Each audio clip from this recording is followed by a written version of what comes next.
नमस्कार। बीएससी द्वितीय वर्ष के छात्र छात्राओं का स्वागत है। आज के लेक्चर में आज हम oogenesis अंडजनन क्रिया के बारे में चर्चा करेंगे। परिवर्धन जैविकी के अंतर्गत जो गैमेटोजेनेसिस प्रक्रिया होती है, युग्मक जनन प्रक्रिया होती है, उसके अंतर्गत स्पर्मेटोजेनेसिस तथा oogenesis क्रियाएं पाई जाती हैं। स्पर्मेटोजेनेसिस शुक्राणु जनन क्रिया के बारे में हम चर्चा पहले कर चुके हैं। आज अंडजनन क्रिया के बारे में चर्चा करने जा रहे हैं। oogenesis मादाओं के अंदर प्रजनन ऋतु के दौरान अंडाशय अंडों का परिवर्धन करता है। इस परिवर्तन को oogenesis प्रक्रिया, अंडजनन प्रक्रिया कहते हैं। इस प्रक्रिया के अंतर्गत विभिन्न प्रकार के चरण पाए जाते हैं। पहले चरण का नाम है बहुगुणन प्रावस्था, मल्टीपल फेज। इस प्रक्रिया के अंतर्गत जो प्रीमोडियल जब सेल्स है, आदि जनन कोशिका है अंडाशय में, वह सक्रिय होती है। FSH हार्मोन के प्रभाव से और समसूत्रीवर्धन के द्वारा वह ओगोनिया का निर्माण करना शुरू कर देती है। ओगोनिया माता कोशिका के समान ये द्विगुणित अवस्था में पाई जाती है। ये जो ओगोनिया है, ये फिर आगे समसूत्रीवर्धन के द्वारा अपनी संख्याओं में निरंतर वृद्धि करती हैं इस प्रावस्था के अंतर्गत। तो विभिन्न प्रकार की जो ओगोनिया है इस प्रावस्था में निर्मित होती हैं।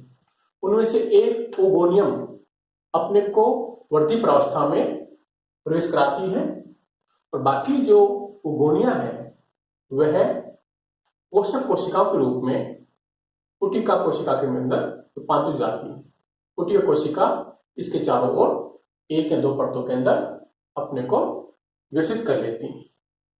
तो इनमें से केवल एक ओगोनियम ही आगे बढ़ती है जो अंडे के निर्माण में भाग लेती है और इस कोशिका को, इस ओगोनियम को जो वृद्धि अवस्था में प्रवेश करती है, अपने आयतन में कई गुना वृद्धि उत्पन्न कर लेती है वृद्धि प्रावस्था के अंतर्गत। इस प्रावस्था के अंतर्गत पीतक निर्माण किया जाता है। पीतक की आवश्यकता जो भ्रूणी परिवर्धन है अंडों के अंदर, उसके अंतर्गत पाई जाती है। तो पीतक का निर्माण इस प्रावस्था में किया जाता है और पीतक निर्माण के कारण जो ओगोनियम है अपने आकार में कई सौ गुना वृद्धि कर लेती है। केंद्रक भी इसका बढ़ा जाता है और इसके अंदर जो कोशिका द्रव है वह भी अपने आयतन में काफी अधिक वृद्धि उत्पन्न करता है। तो ये जो वृद्धि प्रावस्था है, दूसरा चरण है oogenesis का, वह काफी महत्वपूर्ण पाया जाता है। इसके अंदर दो प्रावस्थाएं पाई जाती हैं, प्री विट्लोजेनेसिस एंड विट्लोजेनेसिस। प्री विट्लोजेनेसिस प्रक्रिया वे हैं जिनके अंतर्गत पीतक निर्माण से पूर्व तो तैयारी का जो अवस्था पाई जाती है वह प्री विट्लोजेनेसिस प्रक्रिया कहलाती है। विभिन्न प्रकार की तैयारियां होती हैं पीतक निर्माण हेतु, उन सबको प्री विट्लोजेनेसिस प्रक्रिया कहते हैं।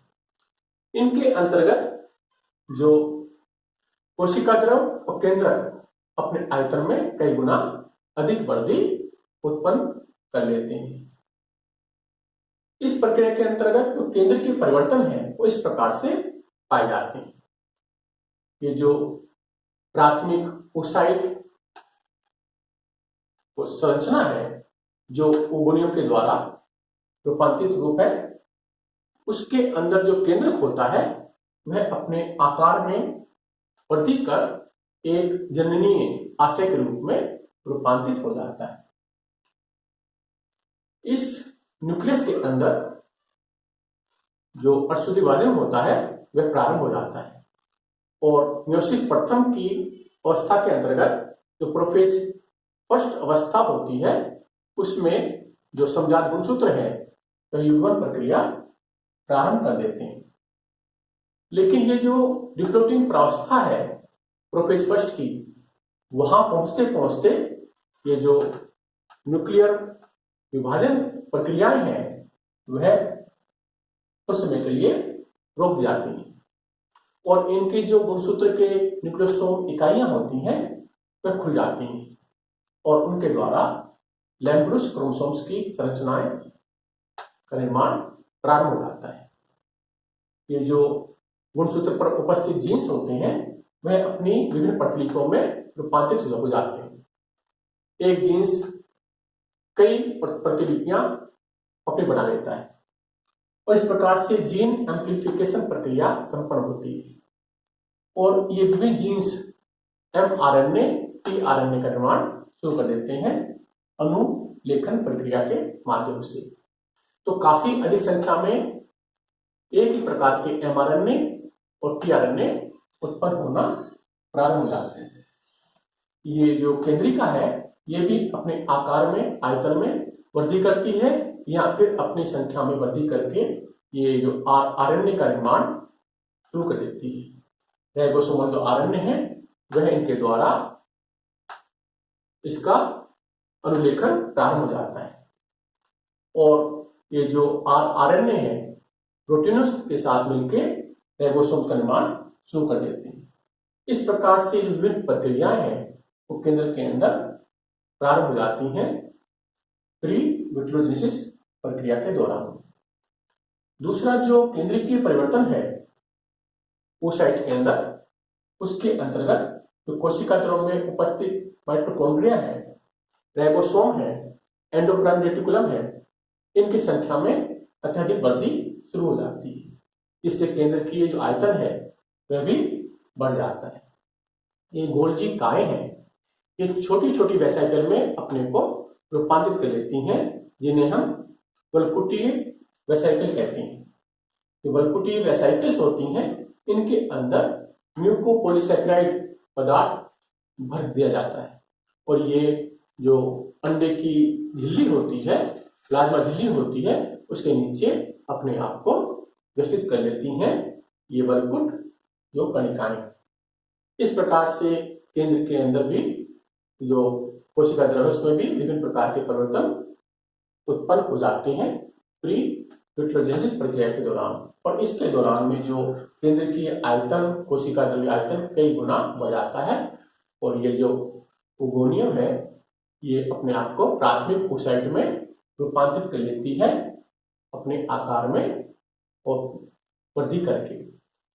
दूसरा जो चरण है वृद्धि प्रावस्था का, विटेलोजेनेसिस प्रक्रिया कहलाता है। इसके अंतर्गत पीतक निर्माण किया जाता है। ये जो विभिन्न प्रकार की जो यहाँ तैयारी हुई है उसका उपयोग पीतक निर्माण में किया जाता है। ये जो mRNA है, tRNA है, ये राइबोसोम्स हैं, ये सब मिलकर अनुवादन प्रक्रिया करते हैं और प्रोटीन संश्लेषण क्रिया शुरू कर देती है। तो ये जो सूक्ष्म पीत के अंडे होते हैं उनके अंदर इस प्रकार से जो प्रोटीन्स होते हैं उनका निर्माण होता है और अन्य पदार्थों में मिलकर जो पीतक है वह निर्मित होना शुरू कर देता है। पीतक काफी कम संख्या में होता है इन सूक्ष्म पीत के अंडों में। इस प्रकार से इस आवश्यकता को इनके द्वारा oocyte के द्वारा ही स्वयं ही पूर्ति इनकी कर ली जाती है।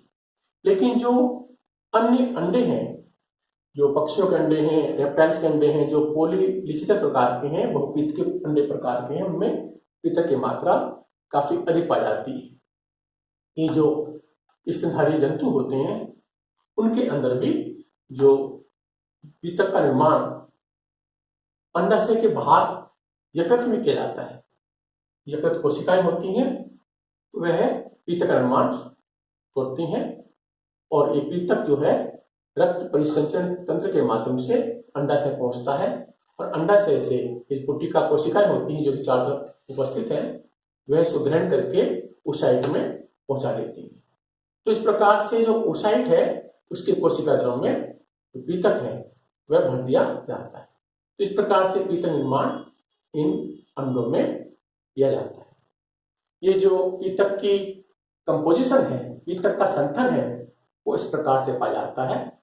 इसमें जल की मात्रा 48.7% होती है, प्रोटीन इसमें 16.7 32% पाया जाता है, जबकि जो वसा है 32.6% पाई जाती है। इसके अंदर न्यूट्रल जो लिपिड्स हैं और फॉस्फोलिपिड्स हैं वो समस्त इसमें ही पाई जाती है, और 1% करीब कार्बोहाइड्रेट इनमें उपस्थित पाया जाता है तो मोनोसैकेराइड्स के रूप में।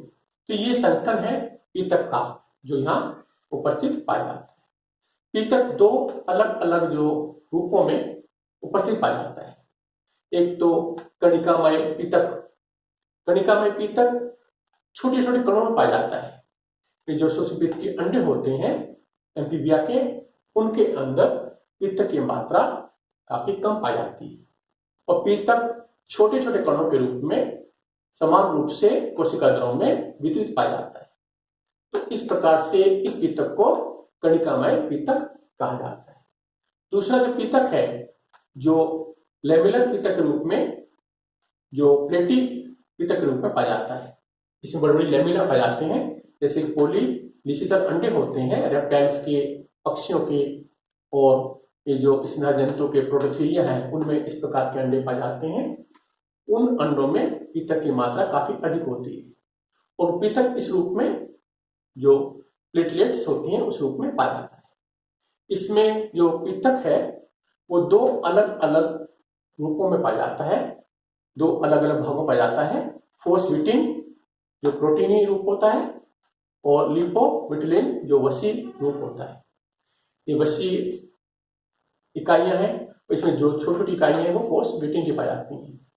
तो प्रत्येक जो लिपोविटिलिन इकाई होती है उसमें 2 इकाइयां फोस्फेटिन की पाई जाती हैं, और ये जो विभिन्न प्रकार की इकाइयां हैं वो एक जो षष्ठकार जो व्यवस्था होती है उसमें विस्तृत पाई जाती है।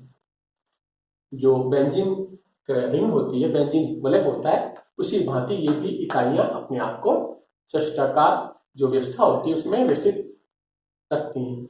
और ये दो जो डिस्टेंस है इनके मध्य में विभिन्न प्रकार की जो इकाइयां पाई जाती हैं उनके बीच में 70 एंगस्ट्रॉम का है, और ये जो लिपोविटिलिन पूरी इकाई है उसकी जो लंबाई होती है 164 एंगस्ट्रॉम की पाई जाती है, और फोस्फेटिन जो इकाइयां होती हैं वो 40 एंगस्ट्रॉम की आकार की डायमीटर की पाई जाती है।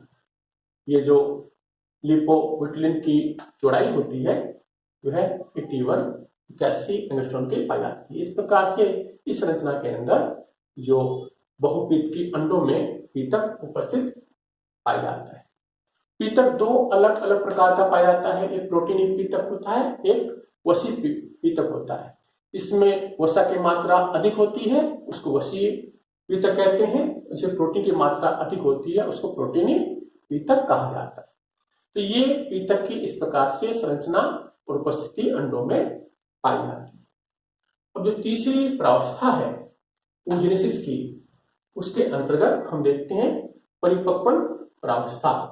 तो परिपक्वन प्रावस्था ये जो प्राइमरी oocyte है, प्राथमिक oocyte है, वह अर्धसूत्री विभाजन में प्रवेश करता है।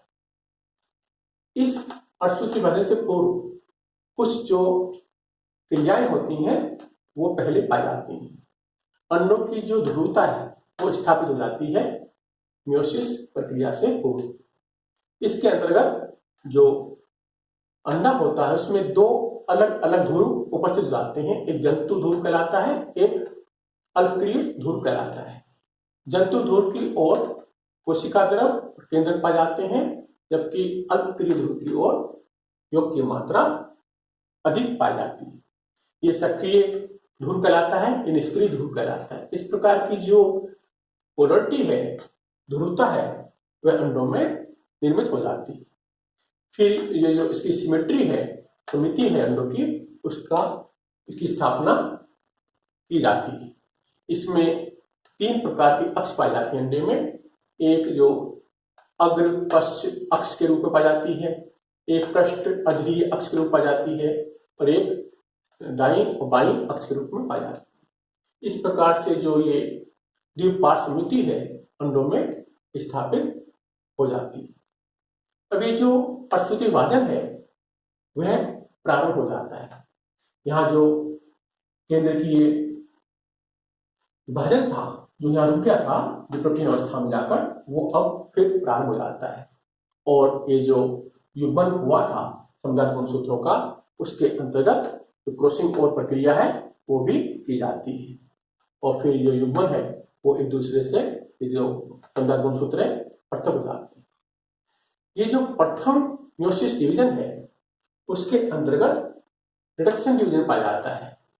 ये जो प्राथमिक ओसाइट है वह असमजात जो साइटोकाइनेसिस क्रिया होती है उसके द्वारा एक छोटी कोशिका एक बड़ी कोशिका का निर्माण करता है और कैरियोकाइनेसिस के द्वारा जो समजात गुणसूत्र होते हैं वो पृथक हो जाते हैं, एक साथी इसमें एक साथी इसमें चला जाता है। तो इस प्रकार से सेग्रीगेशन होता है समजात गुणसूत्रों का इस प्रक्रिया के दौरान में। तो ये जो डिप्लॉइड प्रावस्था होती है वो हैप्लॉइड प्रावस्था में परिवर्तित हो जाती है और ये साइटोकाइनेसिस है, कोशिका द्रव में जो विभाजन है वह असमान प्रकार का पाया जाता है।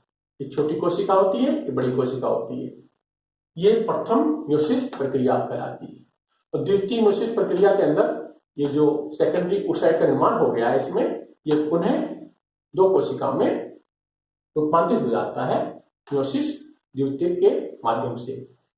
वही साइटोकाइनेसिस असमान प्रकार की पाई जाती है, फिर एक छोटी कोशिका एक बड़ी कोशिका बनती है और ये जो छोटी कोशिका प्रथम पोलर बॉडी के रूप में ध्रुवकाय के रूप में उत्पन्न हुई थी, यह भी दो जो पोलर बॉडी का निर्माण करती है। इस प्रकार से संपूर्ण अर्ध सूत्री विभाजन के अंतर्गत 4 कोशिकाओं का निर्माण होता है, जैसे कि स्पर्मेटोजेनेसिस प्रक्रिया में हुआ था, वहां भी 4 स्पर्मेटिड हैप्लॉइड रूप में उत्पन्न हो गई थी। यहाँ भी 4 कोशिकाएं बनती हैं इस अर्धसूत्री विभाजन के दौरान में, इस परिपक्वन प्रावस्था के दौरान में। लेकिन इसमें एक जो कोशिका होती है वो सबसे बड़े आकार की पाई जाती है, उसको हम ओवन कहते हैं, अंडाणु कहते हैं और बाकी जो 3 कोशिकाएं होती हैं वो आकार में छोटी होती हैं और तीनों एक जैसी पाई जाती हैं। इनको हम ध्रुवकाय कहते हैं, प्रथम द्वितीय तृतीय ध्रुवकाय जो बनती है। ये जो असमान समसूत्री विभाजन है कोशिका द्रव का, उसका जो महत्व है इसलिए पाया जाता है कि जो पृथक की मात्रा होती है वह एक सीमित रूप में यहाँ संश्लिष्ट होती है। उसका विभाजन अन्य कोशिकाओं में न करके एक कोशिकाओं में ही किया जाता है, जिससे कि ये कोशिका आगे परिवर्तित होकर पूर्ण जो एम्ब्रियो है उसका प्रयोग करने में सक्षम हो सके। तो इस प्रकार से ये जो परिपक्वन प्रावस्था है उसके अंतर्गत अर्धसूत्री विभाजन पाया जाता है और ओजेनेसिस प्रक्रिया के अंत में 3 हैप्लॉइड ध्रुवकाय और 1 अणाणु हैप्लॉइड के रूप में उत्पन्न होता है। धन्यवाद।